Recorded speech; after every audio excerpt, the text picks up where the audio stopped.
नमस्कार। मैं दिव्यांशी श्रीवास्तव आप सभी का स्वागत करती हूँ स्टडी आईक्यू पे। आज इस इंटरव्यू सेशन में हमारे साथ जुड़े हैं एक बेहद ही खास मेहमान, यूपीएससी सीएससी 2020 की परीक्षा में रैंक 139 हासिल करने वाले हिमांशु गुप्ता जी। हिमांशु जी की स्टोरी बहुत ही इंटरेस्टिंग है। He is currently an IPS probationer. इसके पहले he was an ex IRTS officer and now he is all set to become IAS officer. Welcome sir to Study IQ. Thank you very much Divyanshi, thanks a lot. Sir, अगर हम आपकी journey को देखें तो हम इसे बहुत ही सरल शब्दों में कह सकते हैं कि ये यूपीएससी इवॉल्विंग जर्नी रही है। पहले IRTS, फिर IPS and now hopefully all set to become an IAS। UPSC के साथ साथ आप भी इवॉल्व होते रहे। तो मैं चाहती हूँ ये जो सफर है, आप बताएं ये सफर कैसा रहा है। अब बहुत ही ज्यादा इंटरेस्टिंग सफर है। आई मीन चीजों को देखने के अलग अलग नजरिए हो सकते हैं। फॉर एग्जाम्पल, किसी को ऐसा लगेगा कि मुझे 3 साल लगे इस एग्जाम को निकालने में, बट मुझे ऐसा लगता है कि मैंने 3 अलग अलग ट्रेनिंग 3 अलग अलग सालों में सीखी, और उसकी जो जो मुझे फायदा होगा वो पूरी जिंदगी में आगे जाके मिलेगा। मैं रेलवे में था, फिर मैंने पुलिस की ट्रेनिंग ऑलमोस्ट कंप्लीट कर लिया है। हमारा पासिंग आउट परेड 15 दिन में होने वाला है। उसके बाद अब मैं IAS में मूव कर रहा हूँ, तो होपफुली जितनी भी चीजें मैंने अब तक सीखी हैं वो कहीं ना कहीं किसी न किसी तौर पे मुझे जरूर एज अ पर्सन इवॉल्व करेंगी। वो नॉलेज जो कहीं ना कहीं मैंने गेन किया है मैं अपनी जॉब में यूज कर पाऊंगा। और इस 3 साल में मैंने बहुत सारी चीजों को इवॉल्व होते हुए देखा। जैसे आपने कहा, खुद को इवॉल्व होते हुए देखा, यूपीएससी को इवॉल्व होते हुए देखा। तो जो फर्स्ट अटेम्प्ट मैंने दिया था 2018 में, तो वो मेरा अटेम्प्ट मेरी पढ़ाई के साथ में था। एक्चुअली मैं उस समय एमफिल कर रहा था। जब मैंने अपना एनरोलमेंट स्टार्ट किया था तभी मैंने अपना फर्स्ट अटेम्प्ट का प्रिपरेशन स्टार्ट किया था। तो मेरा एमफिल कंप्लीट हुआ फरवरी 2019 में। मार्च 2019 में मेरा यूपीएससी का वो इंटरव्यू था 2018 वाला, और अप्रैल में रिजल्ट आया जिसके बेसिस पर रेलवे ट्रैफिक सर्विस में गया था। फिर उसके बाद मैं वहां गया। फिर मैंने एक्स्ट्राऑर्डिनरी लीव लिया to prepare for Indian Police Service. Not Indian Police Service per se, but UPSC second बार। तो कुछ गलतियां भी की। फॉर एग्जांपल, मैं बहुत कैजुअल हो गया था फर्स्ट सिलेक्शन होने के बाद, क्योंकि जब आप पहली बार सिलेक्ट होते हो you feel like you're on the top of the world, right? It takes some time to settle. तो मुझे लगा कि फिर इस खुशी में कहीं ना कहीं गहमा गहमे में मैंने 2 3 4 महीने का टाइम बिना किसी पढ़ाई किए निकाल दिया।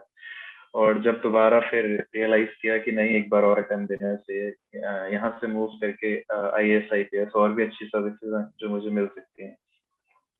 तो फिर दोबारा प्रिपरेशन करके दिया दिया लेकिन फाइनल पॉइंट पे फिर भी नहीं पहुंच पाया। IPS पे आके जर्नी रुकी। मैं बहुत ज्यादा खुश था, लेकिन बिकॉज IPS और IAS दोनों ही किसी के भी ड्रीम जॉब होते हैं। लेकिन मेरा जो शुरू से एक्चुअली जर्नी रही है ना, the reason I moved out of research was, research छोड़ने की प्राइमरीली जो मेरी वजह थी, मैंने मास्टर्स में जब था तो मेरा रिसर्चर बनने का बहुत मन था, लेकिन रिसर्च छोड़ने की एक मुख्य वजह जो थी, बाकी और भी वजह थी, वो ये थी कि रिसर्च एक डोमेन स्पेशलाइजेशन का फील्ड है। आप एक टॉपिक पकड़ते हो, एक अपना एक डोमेन बनाते हो और उसी पे जिंदगी भर काम करते हो, मोरलेस एक लेबोरेटरी के अंदर कन्फाइन होके। आपका डोमेन रेस्ट्रिक्टेड होता है। पर मैं कहीं ना कहीं चाहता था कि उस डोमेन को थोड़ा डाइवर्सिफाई करूँ, ये मेरी हमेशा से चाहती है। और वो डाइवर्सिफिकेशन मैक्सिमम IAS में मिलता है, क्योंकि इन IPS भी is a domain specific job, right? आप पुलिसिंग में ही रहते हो मोरलेस। Railway was also a domain specific job. IAS is something which can land you in different roles in different day. आप आज किसी जॉब में हो, आप कल बिल्कुल डिफरेंट प्रोफाइल में हो सकते हो। तो ये सबसे ज्यादा अट्रैक्टिव फीचर था। तो IPS में आने के बाद मुझे ये पता चला कि IPS ज्वाइन करना है जनवरी 2021, और तब तक ये वाले अटेम्प्ट का मेंस हो जाने वाला था। तो मुझे लगा जल्दी से एक मेंस और दे देते हैं, हुआ तो ठीक है, वरना कोई बात ही नहीं। तो फिर थोड़ा प्रिपरेशन करके एक बार और दिया, और फिर मैं NPA चला गया। वहाँ पे ट्रेनिंग भी ऑलमोस्ट कंप्लीट हो चुकी है हमारी फेज 1 की, और अभी कुछ दिन पहले रिजल्ट आया, तो एक बार शायद अब मैं IAS में मूव कर रहा हूँ। आपने कहा, अभी आपने बहुत ही इंपॉर्टेंट पॉइंट मेंशन किया कि आपको पता था it was never N never ending journey till you make it to the final destination and IAS was always the final dream for you. Sir, अगर मैं आपसे पूछूं कि क्यों IAS, हमेशा से ही IAS आपको बनना था when you were in college days? नहीं, मेरा ऐसा कोई सपना नहीं था। मैं ग्रेजुएशन किया है अपना हिंदू कॉलेज दिल्ली विश्वविद्यालय से।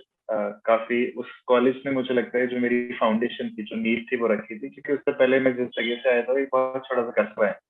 दुनिया का ज्यादा आता पता नहीं था। जब दिल्ली गया, हिंदू गया, तो एक नए तरीके का माहौल मिला, नए तरीके के लोग मिले, काफी कुछ सीखने को मिला। और वहाँ पे जो एक नए तरीके का कॉन्फिडेंस आता है अपने की, नहीं मैं भी कुछ जिंदगी में कर सकता हूँ। बट इनिशियली वो जो इंटरेस्ट था वो रिसर्च की तरफ टिल्टेड था। तो मैं बहुत अच्छे से अपना रिसर्च कंप्लीट करके एक रिसर्चर बनना चाहता था, एक साइंटिस्ट बनना चाहता था। मैंने दिल्ली विश्वविद्यालय से ही मास्टर्स भी किया, काफी अच्छे से किया, मेहनत करके किया, रिसर्च पेपर्स पब्लिश किए, यूनिवर्सिटी भी टॉप किया, दिन रात थोड़ी बहुत मेहनत की और एक अच्छी स्कॉलरशिप भी प्राप्त कर ली, जो मुझे एक बहुत अच्छे कॉलेज में, विदेश की एक बहुत अच्छी आईवी लीग यूनिवर्सिटी में लैंड करा सकती थी।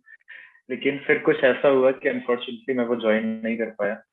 फैमिली को लेके थोड़े ऑब्लिगेशंस थे और मैं कहीं ना कहीं नहीं चाहता था कि मैं इस कंट्री को हमेशा के लिए छोड़ के चला जाऊँ। मतलब I wanted to go but not like for always, right. तो फिर नहीं ज्वाइन कर पाया, तो एक क्राइसिस मोमेंट आया कि ये तो नहीं किया तो अब क्या करूंगा जिंदगी में।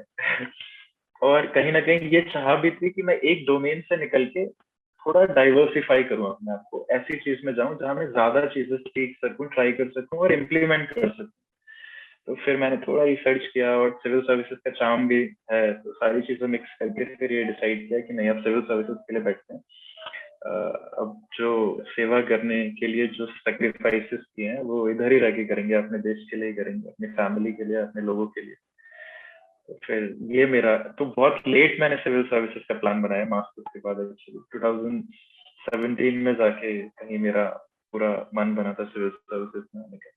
फिर उसके बाद मैंने फर्स्ट अटेम्प्ट, सेकंड अटेम्प्ट, आपको पता है। सर, अगर मैं आपकी जर्नी की बात करूं तो जैसे आपने बताया कि 2018 का अटेम्प्ट आपने दिया और you were successful in the very first attempt. उसके बाद 2019 और इवेंचुअली 2020, इन तीनों ही अटेम्प्ट्स में आपने खुद को भी इवॉल्व होते हुए देखा और साथ साथ जो यूपीएससी की जर्नी है, यूपीएससी एग्जाम खुद में भी इवॉल्व हुआ।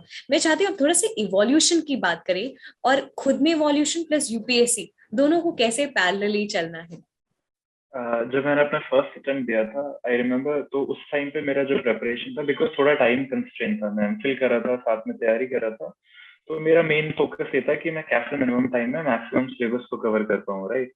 तो मेरे पास इतना ज्यादा रिविजन का स्कोप नहीं था, क्रिएटिविटी का स्कोप नहीं था, इतना ज्यादा ग्रैंड स्ट्रेटेजाइज करने का स्कोप नहीं था। तो बिल्कुल सिंपल मिनिमल प्रिपरेशन रखी थी, जो लिमिटेड अमाउंट ऑफ बुक होती है उनको मैंने 1 या 2 बार कवर करने की कोशिश की। एक बार आंसर राइटिंग की प्रैक्टिस की, एक टेस्ट सीरीज उठा के।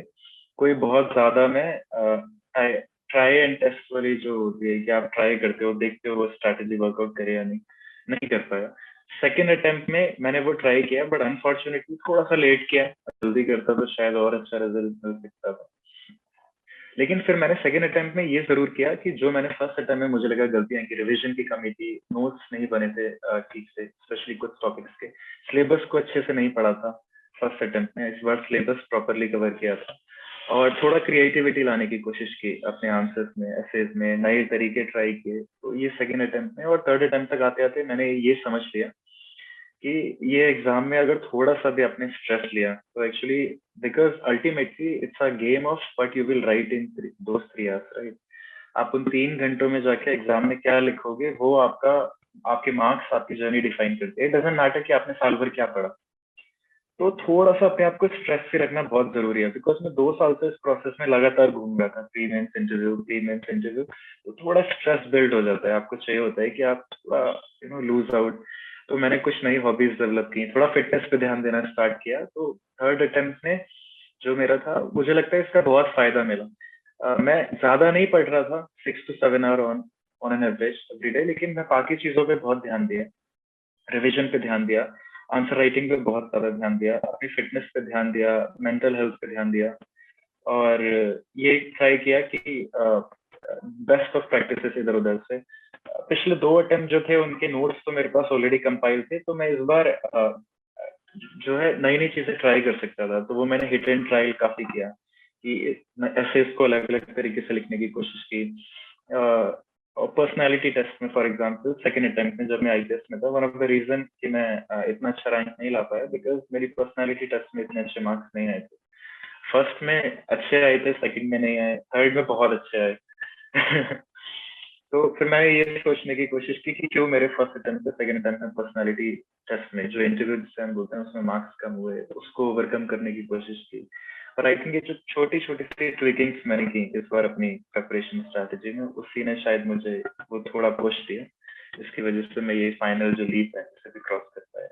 यानी कि सर जो फर्स्ट अटेम्प्ट है, जो एग्जामिनेशन को अभी ग्रेजुअली समझ रहे हैं, उनको इवेंचुअली जो थोड़े थोड़े स्टेप्स हैं उनको किस तरीके से लेने हैं, ताकि क्योंकि आपने इस एग्जामिनेशन को बहुत ही अच्छे से समझा है, कैसे समझना है इस एग्जामिनेशन की डिमांड को बहुत अच्छे से समझा है।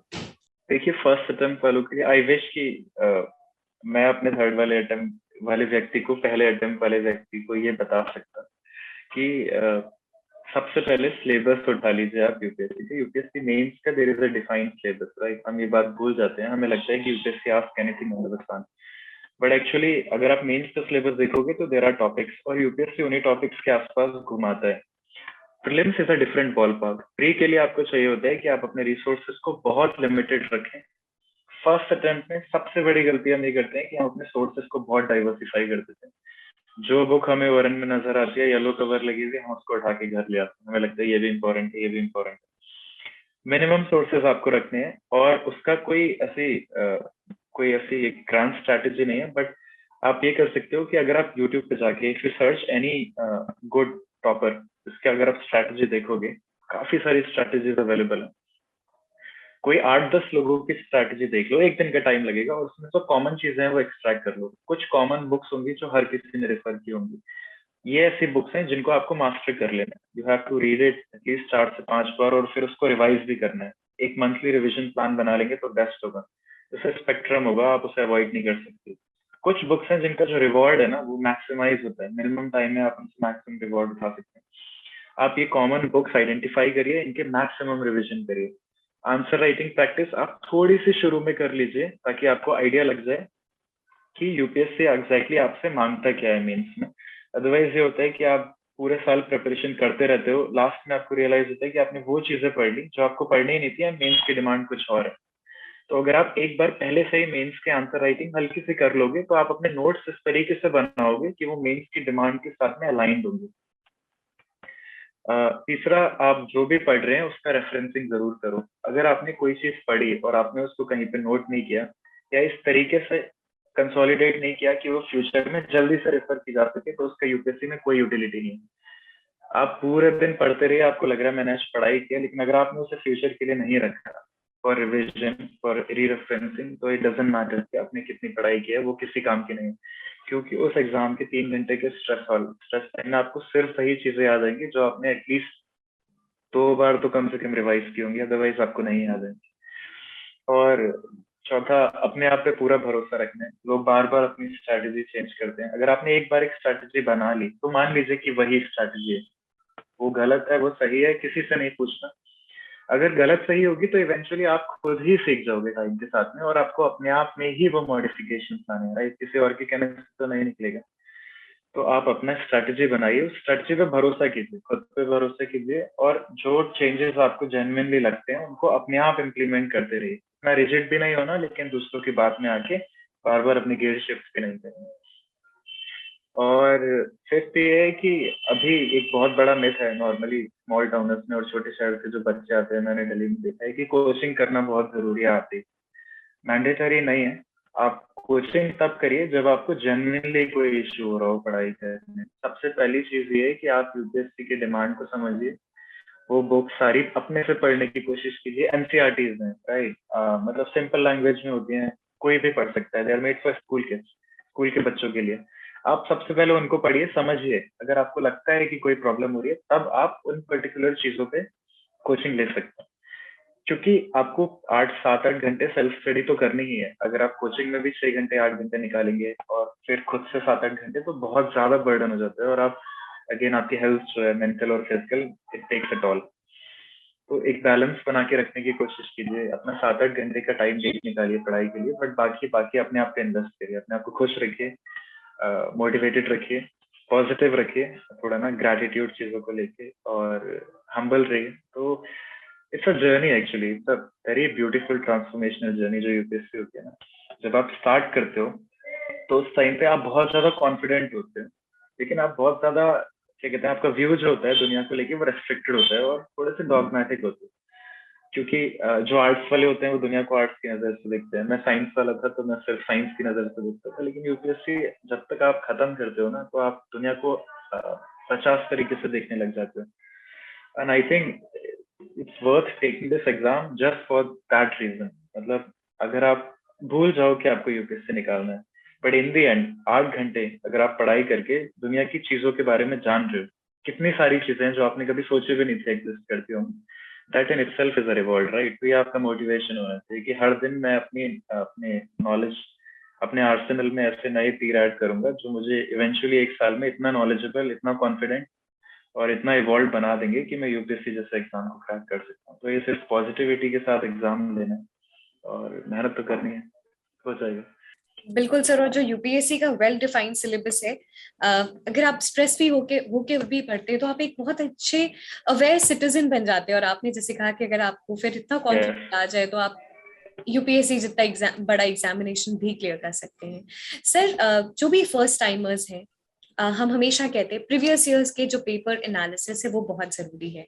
सर, मैं प्रीलिम से चाहती हूँ आप डिस्कस करें थोड़ा सा, क्योंकि हम हमेशा चर्चा तो करते हैं कि आपको बहुत जरूरी है एनालिसिस करना, लेकिन ये एनालिसिस करते कैसे हैं, अगर वो आप बता सकें।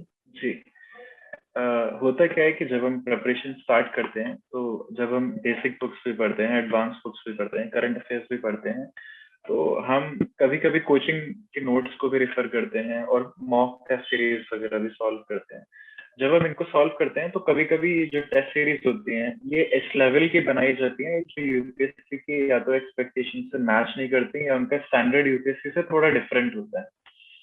या फिर जब हम बुक्स भी पढ़ रहे होते हैं तो हमारे दिमाग में एक डिफरेंट माइंड फ्रेम होता है, या तो हमने कॉलेज के एग्जाम दिए होते हैं, इससे पहले किसी डिफरेंट तरीके के एग्जाम दिए होते हैं, और हम ये भूल जाते हैं कि यूपीएससी का जो क्वेश्चन पूछने का तरीका है उसका एक पैटर्न है।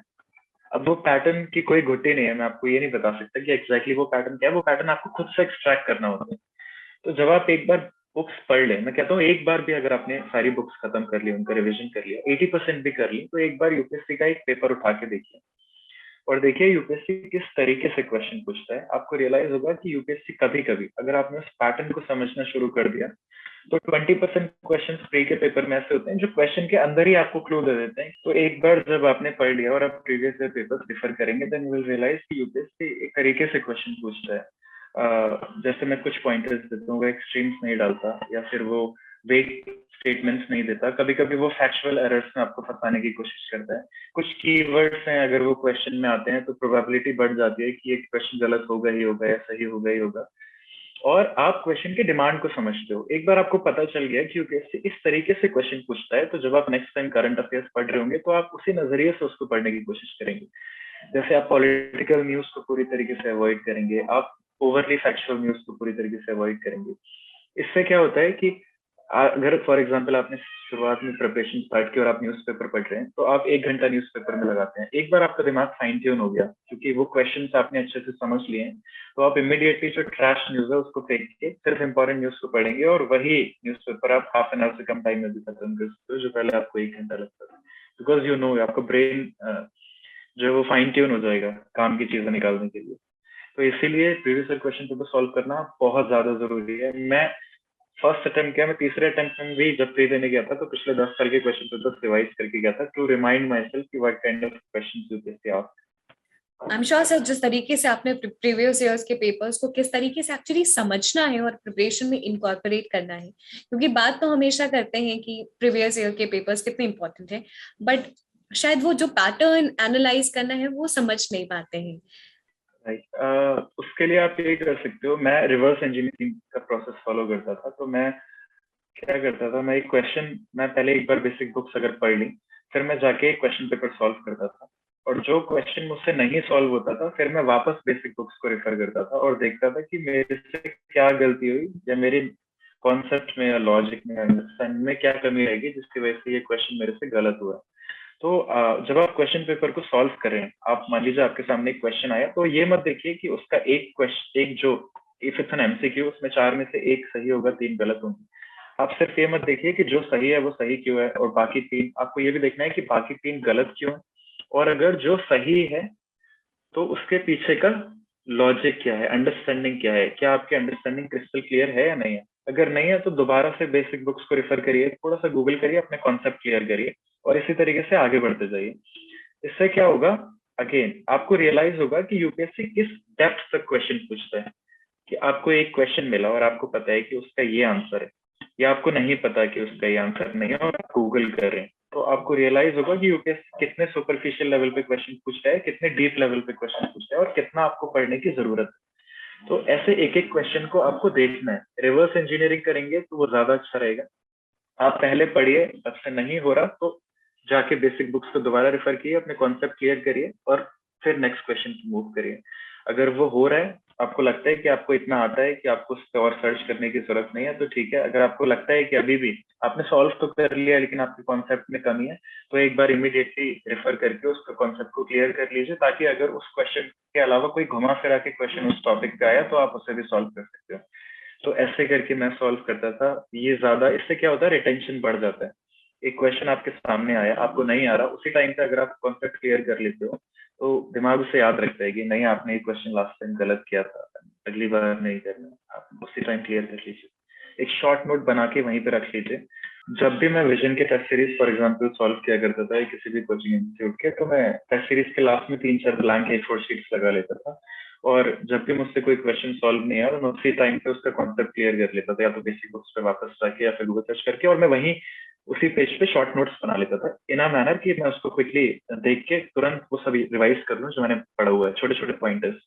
तो ये होता था कि अगर मैंने दस से 30-40 टेस्ट सॉल्व कर लिए, मॉक दे दिए, तो एग्जाम से पहले मैं जल्दी जल्दी वो सारी शीट्स को एक बार रिवाइज कर लेता था, टू मेक श्योर कि अगर वो क्वेश्चन दोबारा एग्जाम में आता है तो मुझसे वो गलती ना हो। तो आपको ऐसे करके लगातार यू हैव टू इम्प्रोवाइज अपने टाइम को यूज करके। और एज आई सेड कि अगर आप यूपीएससी में कोई चीज रिवाइज नहीं कर रहे हो तो it's of no use.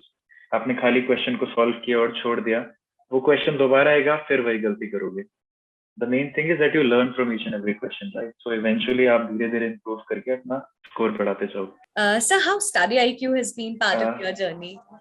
Study IQ मैं रेफर किया करता था कभी कभी करंट अफेयर्स के लिए। फॉर एग्जांपल अगर कोई इंपॉर्टेंट करंट अफेयर है जिसमें आपको थोड़ा डिटेल एनालिसिस चाहिए, तो Study IQ has this thing कि वो इंपॉर्टेंट करंट अफेयर्स पे they make separate videos, sometime minute, 10 minute, 15 minute. तो मैं इन करंट अफेयर्स के वीडियोस को रेफर कर लिया करता था टू गेट बेटर अंडरस्टैंडिंग।